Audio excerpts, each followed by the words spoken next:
পার্বত্য চট্টগ্রাম খাগড়াছড়ি জেলায় আওয়ামী লীগ বিএনপি যারা সংসদ সদস্য,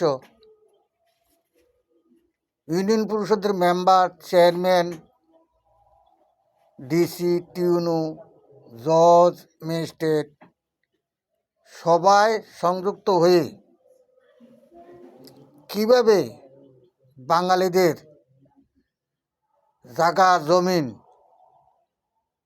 বাড়ি ঘর, যান মাল, স্থাবর অস্থাবর লুট করে, হরণ করে, চাঁদা না দিলে এবং ঘুষ না দিলে কিভাবে তাদেরকে হাজার হাজার ফ্যামিলিকে রাস্তার ভিখারি বানাইয়ে দেশে দরিদ্রতা সৃষ্টি করেছে এবং দেশে নৈরাজ্য সৃষ্টি করেছে এবং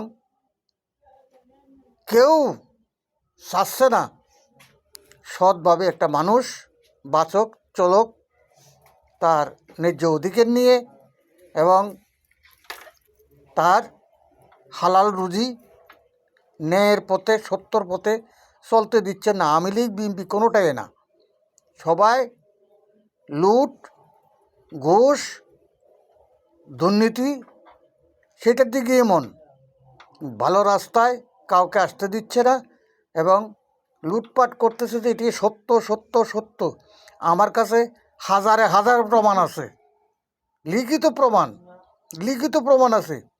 আওয়ামী লীগ যা করেছে বিএনপিও তাই করেছে, এটাই সত্য সত্য সত্য।